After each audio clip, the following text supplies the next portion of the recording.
Hello everyone, आज मैं आपके लिए एक्सप्लेन करूंगी आई स्ले द गॉड्स का एपिसोड नंबर 7। तो जैसा कि लास्ट एपिसोड में हमने देखा था कि लिन क्यू यूनिफी को अपने असाइलम का केयर टेकर बना चुका था और नाइट वॉच की टीम को पता चल गया कि स्नेक डीमन नंदा के कहर के पीछे church of the ancient gods के लोगों का हाथ है। इसलिए वो लिन क्यू को ट्रेनिंग के लिए कांगनान सिटी ले जा रही थी। साथ ही हमने नाइट वॉच के ढेर सारे नए एजेंट्स को भी देखा था जो कि लिन क्यू के साथ इस ट्रेनिंग को ज्वाइन करने वाले हैं।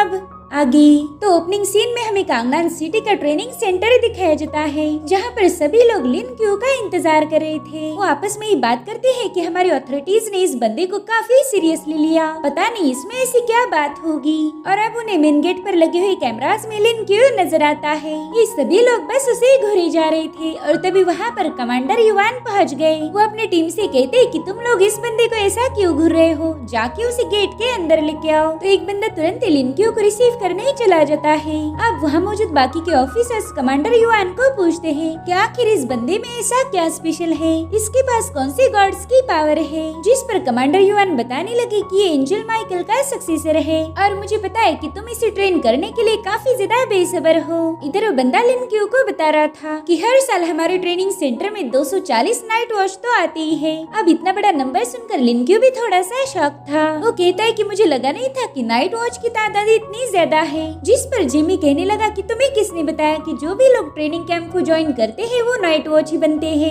जो भी बंदा आखिर तक सरवाइव कर पाए बस वही एक नाइट वॉच बन सकता है। और मैं तुम्हें बता दूं कि यहाँ पर सर्वाइवल के चांसेस 0% है। जिसके बाद जिमी कहने लगा कि लिन क्यू तुम्हारे लिए तो यहाँ पर स्पेशल ट्रेनिंग की अरेंजमेंट है। हमारी हायर अथॉरिटीज ने यहाँ पर किसी भी चीज की शॉर्टेज नहीं रखी, तुम्हें यहाँ पर सब मिलेगा। इनफैक्ट अभी भी यहाँ पर काफी सारे एक्सप्लोजिव के पैकेज भी आ चुके हैं। आप ट्रेनिंग सेंटर में पहुंचते ही सभी लोग लिन क्यू को घूरने लगे। जिमी कहते भाई इन्हें माइंड मत करना, दरअसल इन्होंने आज तक किसी गॉड सक्सेसर को नहीं देखा था और तुम्हारे अंदर तो ग्रेट माइकल की पावर है। लिन क्यू उससे पूछने लगा कि मेरे पहले भी किसी डिवाइन एजेंट ने यहाँ पर ट्रेनिंग तो ली होगी। जिस पर वो कहते हैं हाँ ली थी ना। वो फेस मास्क आर्मी का लीडर है, उसकी पावर्स को देखते ही तुम पहचान जाओगी कि वो भी तुम्हारे जैसा डिवाइन एजेंट है। और अब जेमी बिल्डिंग के पास आते ही लिन क्यू का स्वागत करता है। वो कह रहा था कि तुम्हारे यहाँ आने से इस साल की ट्रेनिंग गजब होने वाली है, हम ट्रेनिंग सेंटर वालों को ये साल हमेशा याद रहेगा। तो अब लिन क्यू अपने रूम के पास आ जाता है और तभी उसे अपने कमरे से कुछ आवाजें आने लगी। एक बंदा गुस्से में कहता है कि भाई ये मेरी रूम है और तुमने मेरे रूम में ढेर सारा कबाड़ रख दिया, जल्दी से सारा सामान उठा के बाहर फेंक दो। लिन क्यू कह रहा था कि यंग मास्टर हमेशा कॉमन लोगों को ऐसे ही परेशान करते हैं, मेरे ख्याल से यहाँ पर भी वही रूटीन फॉलो होगा।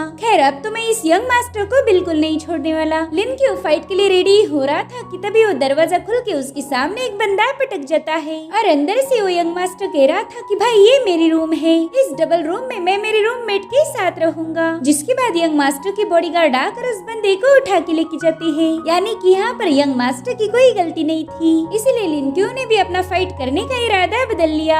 जिसके बाद वो सीधा रूम में एंटर करता है। वहाँ पर एक बंदा गिफ्ट के बॉक्सेस को सेटअप करने में लगा हुआ था, उसका लिन क्यू पर ध्यान ही नहीं होता। वो कह रहा था कि जब भी मेरा रूममेट इन बॉक्सेस को देखेगा इतने सारे गिफ्ट को देखकर वो हैरान हो जाएगा, फिर तो हम दोनों जय वीरू जैसे पक्के यार बन जाएंगे। और तभी लिन क्यू पीछे से उसे हाय बोलता है। उसे देखकर बेली इतना एक्साइटेड हो गया कि वो अपने आप ही बॉक्सेस से नीचे गिर जाता है। वो लिन क्यू को बताने लगा कि भाई मेरा नाम है बेली ट्यूमिंग, मैं जानता हूँ कि ये नाम थोड़ा सा बनावटी लगता है लेकिन तुम मुझे बेली बोल सकते हो, और अगर तुम्हें बेली पसंद नहीं तो तुम मुझे मोटू भी बुला सकते हो, तुम्हारे लिए तो सब माफ है। मगर लिन क्यू तो बस उसे घूरे जा रहा था। तभी बेली भागते हुए जाकर उसे ग्रीट करता है। वो कह रहा था कि मुझे तुम्हारा दोस्त बनना है। अब लिन क्यू को भी दोस्त की तलाश थी, इसलिए वो तुरंत ही बेली की दोस्ती को एक्सेप्ट कर लेता है। अब इन दोनों ने हाथ शेक करते ही बेली बस उसका हाथ हिलाने लगता है। लिन क्यू उससे कह रहा था कि भाई तुम्हें मेरे साथ इतना पोलाइट होने की जरूरत नहीं, इसलिए बेली ने तुरंत ही उसका हाथ छोड़कर उसके सामने कुछ तोहफे प्रेजेंट किए। वो कह रहा था कि ये मेरे टाउन की स्पेशलिटीज हैं। तो लिन क्यू ने तुरंत ही उस बॉक्स को ओपन किया। उसके अंदर ढेर सारे ब्रांडेड ब्रांडेड वॉचेस थी। बेली बताता है कि भाई इन सारी वॉचेस पर डायमंड लगे हुए हैं, लेकिन ऐसा मुझे फील नहीं हो रहा कि तुम्हें ये तोहफा पसंद आ गया। जिस पर लिनक्यू कहता है कि बहुत ही ज्यादा एक्सपेंसिव है, मैं इसे तो बिल्कुल भी एक्सेप्ट नहीं कर सकता। ये सुनकर बेली ने उसे और बॉक्सेस थमाना शुरू कर दिया जिसमें अलग अलग ब्रांड की वॉचेस थी। इधर लिनक्यू देखता है कि उस पूरे कमरे में गिफ्ट के बॉक्सेस भरे पड़े हैं। लिनक्यू कहते हैं भाई मुझे तो ऐसा फील हो रहा है कि तुम्हारा फैमिली बिजनेस ही वॉचेस का है, इसीलिए तो तुम्हारे पास इतनी महंगी महंगी वॉचेस है। जिस पर बेली कहते हैं ना भाई मेरा फैमिली बिजनेस तो कुछ और ही है, लेकिन तुम्हें उस पर ध्यान देने की जरूरत नहीं, तुम तो बस मुझे एक ऑर्डिनरी फैमिली का बंदा समझो। देखो पहली बात तो ये है कि मुझ में कोई घमंड नहीं, और दूसरी बात ये है कि मैं बहुत ही फ्रेंडली हूँ। और तभी इन्हें कमांडर युआन की आवाज सुनाई देती है। वो सभी नाइट वॉच से कह रहे थे कि अपनी यूनिफॉर्म पहनकर ट्रेनिंग ग्राउंड में पहुंच जाओ। साथ ही जेमी कह रहा था कि जो भी यहाँ पे लेट आएगा उसे मैं मार दूंगा। ये सुनकर सभी लोग ट्रेनिंग ग्राउंड में पहुंच गए और अब कमांडर युआन सबको अपना इंट्रोडक्शन देने लगते हैं। वो कह रहे थे कि मैं इस ट्रेनिंग कैंप का चीफ इंस्ट्रक्टर हूँ। पहला तुम्हारी क्या पहचान थी, तुम्हारा क्या बैकग्राउंड था, मुझे इससे कोई लेना देना नहीं। इस ग्राउंड में पाँव रखते ही तुम हमारे बिगिनर बन चुके हो, मगर अब तुम सबको देखकर मुझे पता चल रहा है कि तुम तो किसी काम के नहीं हो। तुम में ना ही कोई टैलेंट है और ना ही कोई एबिलिटीज, इसीलिए तुम्हें तो बिगिनर बोलना भी सही नहीं रहेगा। अगर तुम रियल दुश्मन को फेस करने गए तो उसके एक मूव के सामने भी टिक नहीं पाओगे। इधर एक बंदे ने तुरंत ही अपना च्युइंग गम निकाल लिया था और अब वही बंदा अपना हाथ रेज करके कह रहा था कि कमांडर युआन मुझे तुम्हारी बातों पर यकीन नहीं है, तुमने हमें लूजर बोला लेकिन मुझे तो नहीं लगता कि हम लूजर हैं। ये सुनकर कमांडर युआन उस बंदे से उसका नाम पूछते हैं, जिस पर वो जवाब में कहता है कि मेरा नाम है शेन किंगजू। अब कमांडर युआन सबसे पूछने लगे कि बताओ तुम में से कौन मेरी बात से सहमत नहीं है। तो कई सारे बंदों ने अपने हाथ रेज कर दिए। वो कह रहे थे कि हम एक क्या बल्कि 10 मूव को भी फेस कर सकते हैं, हम कोई लूजर नहीं। वहाँ पर बस लिनक्यू और बेली एकदम खामोश थे। बेली कहते भाई क्या तुम्हें लगता है कि हम लूजर हैं? जिस पर वो कह रहा था कि हम लूजर तो नहीं, लेकिन हाँ कमांडर युआन की बातों में कोई ना कोई सच्चाई है। अब इतने सारे बंदों को अपने खिलाफ जाता हुआ देखकर युआन कह रही थी कि ठीक है चलो मैं भी देखता हूँ कि आखिर तुम लोगों में कितना दम है। जिसके बाद वो अपनी स्पेशल टीम को बताते हैं कि चलो नीचे आ जाओ। और तभी आसमान में कुछ बादल छाने लगे। ये सभी लोग वहाँ का माहौल देखकर थोड़े से डर जाते हैं।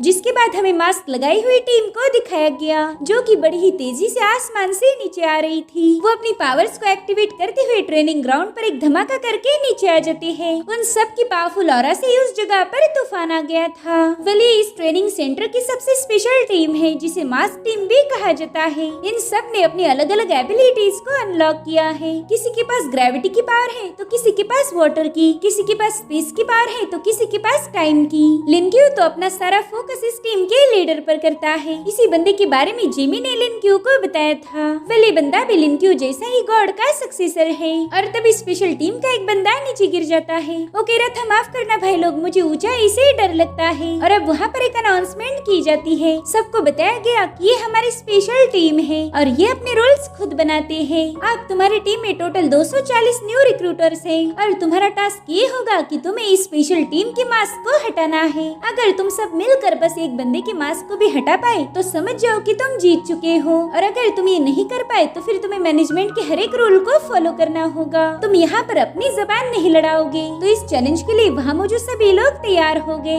वो कह रहे थे कि बस इन बंदों का मास्क तो हटाना है, हमें तो इसमें कोई चैलेंज नहीं लगता। लिनक्यू भी इस चैलेंज को फेस करने के लिए काफी ज्यादा एक्साइटेड था। इधर एक बंदा कहने लगा कि हम तो इस स्पेशल टीम की मार मार के हालत खस्ता कर देंगे, और तभी उसके मुंह पर एक पावरफुल ऑरा से पंच हिट होता है। दरअसल ये काम स्पेशल टीम के लीडर का था। वो अपनी टीम से कह रहा था कि चलो दोस्तों मुकाबला शुरू हो चुका है। अब उनमें से एक बंदे ने तुरंत ही अपनी पावर्स को एक्टिवेट करते हुए वहाँ पर एक पोर्टल के जरिए पत्थर बरसाना शुरू कर दिए। वो बहुत बड़े बड़े रॉक्स थे जिन्हें देखकर न्यू जॉइनर्स घबरा जाते हैं। अब स्पेशल टीम के एक बंदे ने तुरंत ही अपनी पावर्स को एक्टिवेट करते हुए अपने हथौड़े को समन कर लिया। वो अपने हैमर को गोल गोल घुमाते हुए इन लोगों पर अटैक कर रही थी। इस लड़की के एक ही अटैक में आधे न्यू रिक्रूटर्स मर चुके थे। ये देखकर कंट्रोल रूम के लोगों को भी टेंशन आ जाता है। वो लोग कमांडर युआन से कहने लगते हैं कि हमने स्पेशल टीम को यहाँ बुलाकर शायद गलती कर दी। उन्होंने तो आधी सोल्जर्स का सफाया कर दिया। जिस पर कमांडर युआन कहने लगे कि जो भी लोग लूजर थे वो मारे गए और जो थोड़े बहुत बहादुर हैं वो इस अटैक से बच निकले। वैसे भी हमारी नाइट वॉच टीम को बहादुर लोगों की जरूरत है। इधर स्पेशल टीम का लीडर अपने लोगों से कह रहा था कि जाकर इन सबको डिस्ट्रॉय कर दो। तुम में से कोई भी इन लोगों पर रहम नहीं दिखाएगा। जाएगा। तो सभी लोग तुरंत ही इनका सफाया करने निकल पड़े।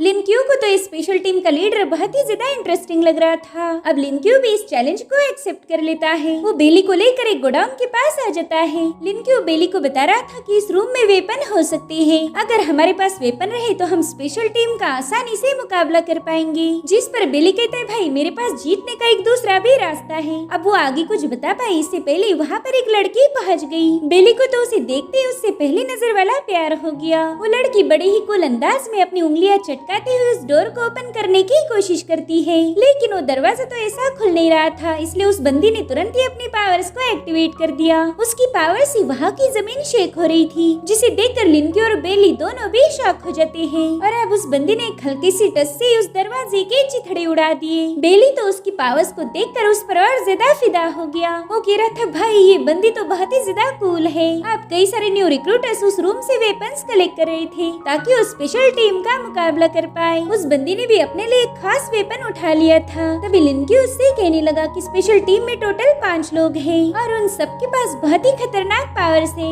अगर हम यूनाइट नहीं हुए तो हार जाएंगे। क्या तुम्हारे पास कोई स्पेशल पावर है? जिस पर वो बंदी लिन क्यू से ही उसकी पावर के बारे में पूछने लगती है, मगर लिन क्यू कह रहा था कि पहला सवाल मैंने किया था। तो वो बंदी तुरंत ही लिन क्यू के सामने ग्रीट करके उसे बताती है कि मेरा नाम है मॉली और मेरे पास फॉरबिडन रूइंस की सीक्वेंस नंबर 76 की पावर है। यहाँ पर हमें मॉली का रियल लुक भी दिखाया गया जो कि अमेजिंग था। और ये बंदी मोसोड क्लैन की मेंबर है। जिसके बाद लिन क्यू भी उसे ग्रीट करके अपने बारे में बताने ही लगा, लेकिन अचानक से बेली बीच में टपक गया। वो उसे अपनी घड़ी दिखाकर कह रहा था कि मेरा नाम है बेली ड्यूमिंग, मेरे पास कोई फॉरबिडन रूइंस की पावर नहीं है और मैं एक ऑर्डिनरी फैमिली से बिलोंग करता हूँ। इधर लिन क्यू ने अचानक से अपनी तलवार बाहर निकाल कर अटैक कर दिया। मॉली ने भी सीधा हवा में जंप लगा दी थी। दरअसल लिन क्यू ने इन लोगों पर नहीं बल्कि एक दूसरे ही बंदे पर अटैक किया था जो कि फिलहाल इनविजिबल है। बेली तो शॉक होकर कहने लगा कि भाई इस बंदे के पास इनविजिबल होने की पावर है मगर फिर भी तुम इसे देख पाए। तब तक मॉली भी पीछे से आकर उस बंदे पर जबरदस्त अटैक कर देती है जिससे वहाँ पर एक बहुत बड़ा धमाका हो गया था।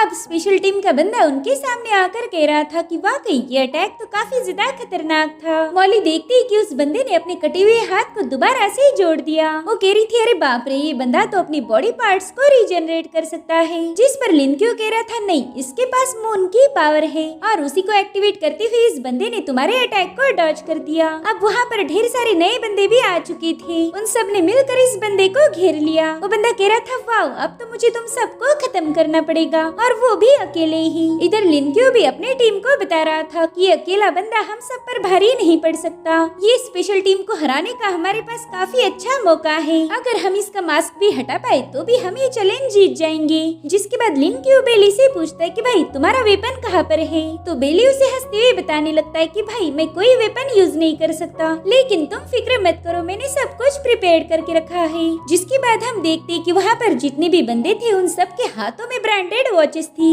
यानी कि बेली ने इन सब को रिश्वत दे के अपनी साइड कर लिया है। बेली कह रहा था कि मैं तो बिल्कुल भी डरपोक नहीं। जिसके बाद वो अपने सभी लोगों को उस मास्क वाले बंदे पर अटैक करने का हुक्म देता है। उसके एक ही इशारे पर वो सभी लोग हवा में जंप लगा देते हैं और ये देखकर वो बंदा तुरंत ही वहाँ से गायब होकर पीछे चला गया। तो लिन क्यू तुरंत एक वेपन के बॉक्स पर लात मार के उस बंदे पर अटैक कर देता है जिससे वो बंदा काफी पीछे पुश हो गया था। तब तक लिन क्यू वहाँ आकर अपनी सोर्ड से सीधा उसे काटने की कोशिश करता है, लेकिन वो बंदा अपनी मून पावर का यूज करते हुए उसके अटैक को डॉज कर रहा था। अब दूसरी साइड से मॉली ने भी उस पर हमला करना शुरू कर दिया तो वो बंदा उसके अटैक को भी काफी अच्छे से डॉज करने लगता है। उस पर तो ना किसी बॉक्स का असर हो रहा था न बेली की लातों का। वो लिन क्यू के अटैक को भी काफी अच्छे से पियर्स कर पा रहा था। और तब तक वहाँ पर स्पेशल टीम के दूसरे मेंबर्स भी पहुँच गए। एक बंदा ग्रेविटी के पावर्स को एक्टिवेट करते हुए इन सबको हवा में फ्लोट करने लगता है। साथ ही दूसरे बंदे ने अपनी स्पेस पावर का यूज किया था जिससे वहाँ पर एक कन्वर्शन होकर वहाँ का नजारा ही बदल गया था। साथ ही हम वहाँ पर उस हैमर वाली लड़की को भी देखते हैं जो कि वहाँ फ्लोट होने वाले बॉक्सेस पर खतरनाक अटैक करके उन सभी बॉक्सेस को इन लोगों पर गिराने की कोशिश कर रही थी। अब जैसे वो ग्रेविटेशनल फोर्स वाले बॉक्सेस इन पर गिरे वहाँ पर एक बहुत बड़ा धमाका हो गया। स्पेशल टीम का लीडर कह रहा था कि शायद अब इन बच्चों ने हार मान ली होगी। इधर ये सभी लोग उन बॉक्सेस की वजह से नीचे गिरने लगते हैं, लेकिन लिन क्यू एक बॉक्स पर सवार होकर सीधा स्पेशल टीम की तरफ आगे बढ़ रहा था।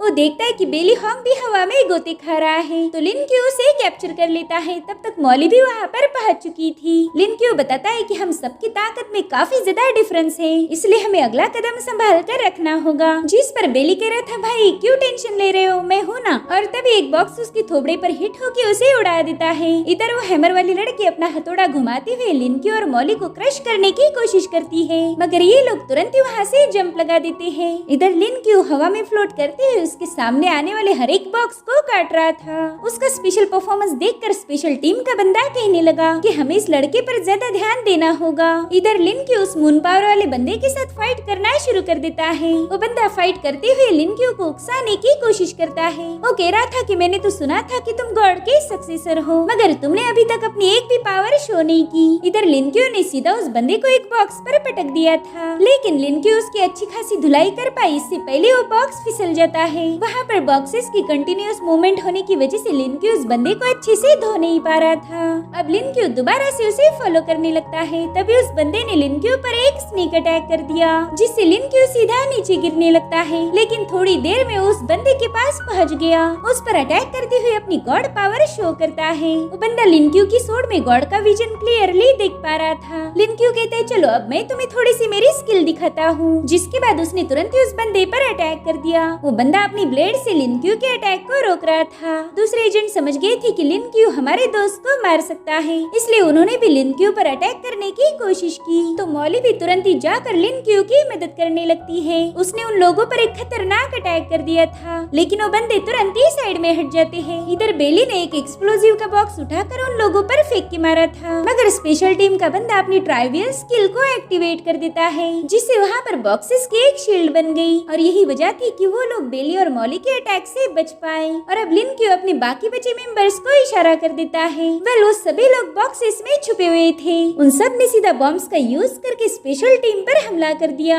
लिनक्यू की खतरनाक स्ट्रेटेजी देखकर वो लोग भी थोड़ा सा चौंक गए। अब उस पूरे गोडाउन में बड़े बड़े ब्लास्ट हो रहे थे। पूरा गोडाउन एक ही सेकंड में जल के राख हो गया था। लेकिन स्पेशल टीम के पास सुपरनेचुरल पावर्स थी, जिसका यूज करते हुए वो लोग पोर्टल ओपन करके बाहर आ जाते हैं। एक बंदा कह रहा था कि बाप रे, ये नए जॉइनी तो काफी ज्यादा खतरनाक निकले। अच्छा हुआ कि वो लोग हमारा मास्क उतार नहीं पाए, वरना तो ये चैलेंज हमारे हाथ से चला जाता। तभी वो दूसरा बंदा कहने लगता है कि एंजल माइकल का सक्सेसर काफी ज्यादा खतरनाक है, उसे हैंडल करना बिल्कुल भी आसान नहीं होने वाला। जिसके बाद वो लोग वहाँ से चले जाते हैं। इधर हम लिनक्यू की टीम को देखते हैं, जो कि सेफली उस गोडाउन से बाहर आ चुकी थी। लिनक्यू कहता है कि अब जितने भी कमजोर लोग थे वो तो यहाँ से भाग चुके हैं। अगर ट्रेनिंग कैंप में कुछ लोग बचे हैं तो वो भी हमारे जैसे ही पावरफुल होंगे। मैं जानता हूँ कि वो लोग ग्रुप बनाकर ट्रेनिंग सेंटर में ही कहीं पर छुपे हैं। जिसके बाद वो ट्रेनिंग सेंटर के कुछ एरियाज को ड्रॉ करते हुए बता रहा था कि बाकी बचे लोग इस एरिया में छुपे हो सकते हैं। जिसके बाद हमें वही एरिया दिखाया जाता है और उस जगह पर भी स्पेशल टीम का एक बंदा पहुंच चुका था। वो अपनी इनविजिबल पावर का यूज करते हुए इन बंदों को घायल करना शुरू कर देता है। उसकी सारी हरकतें शेन किंग्स बड़े ही स्टाइल के साथ देख रहा था। जिसके बाद वो अपना च्युइंगम चबाते हुए कहने लगा कि मुझे तो लगा था कि हमसे निपटने के लिए तुम्हारा लीडर आएगा। जिसके बाद वो अपने मुंह से एक बबल बाहर निकाल लेता है, जो कि अचानक से काफी बड़ा हो गया। जितने भी लोग उस बबल के अंदर फंस चुके थे उनका दम घुटने लगा था।